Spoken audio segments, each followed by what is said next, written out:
Sekolahnya termasuk juga bukan hanya guru tetapi juga para pegawai, TU, staf karyawan yang ada di SMP kita juga.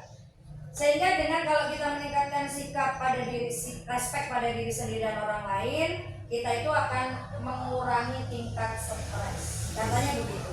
Bagaimana mengurangi tingkat stres? Pada beberapa contoh dicontohkan kita harus menerapkan di kelas juga bisa pakai metode stop. Gitu ya, metode stop itu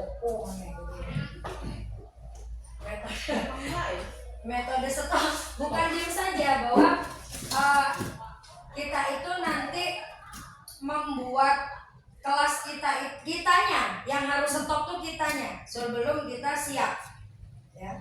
Jadi stop itu ya termasuk nanti ke peserta didik. Kita bisa membuat peserta didik kalau ada ice breaking ya. Kalau ice breaking kan kita rame-rame dengan anak, tapi kalau metode stop ini bukan. Kita justru mengajak anak itu diam, terus berhenti sejenak dengan kesadaran diri penuh. Mungkin bisa di koyo wong yoga kan.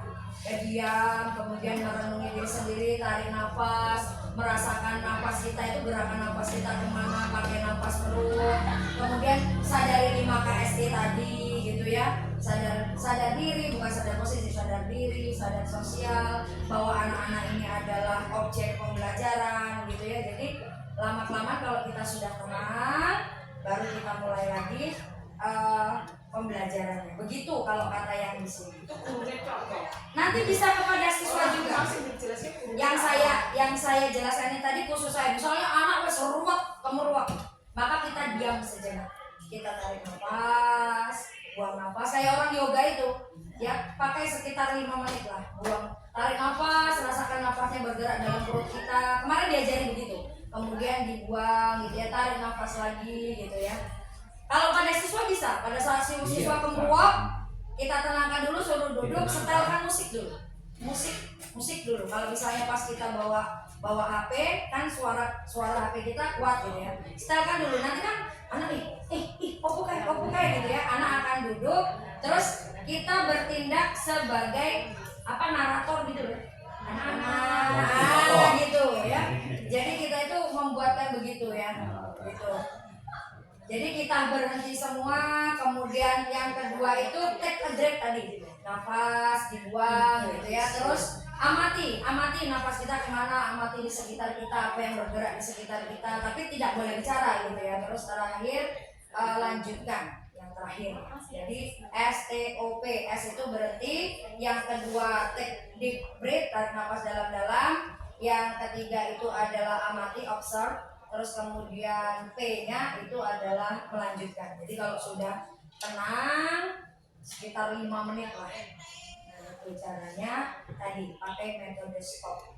Berhenti, take a breath, terus kemudian take deep breath, terus kemudian observe dan P-nya lanjutkan. Jadi kayaknya sekarang guru tuh nggak boleh marah. Titik. Walaupun kelasnya koyo 88, 87, 89. Guru ki sing sabar koyo. Guru ki sing sabar koyo Pak Nur Sidik.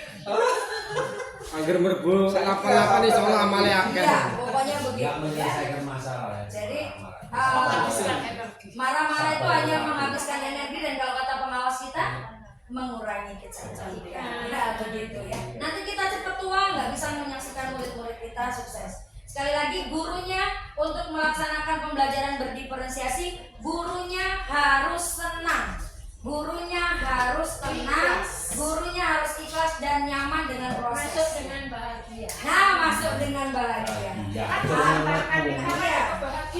Nah, gitu ya. Akhirnya kita, caranya bagaimana supaya kita senang? Terapkan 5 kemampuan KSI.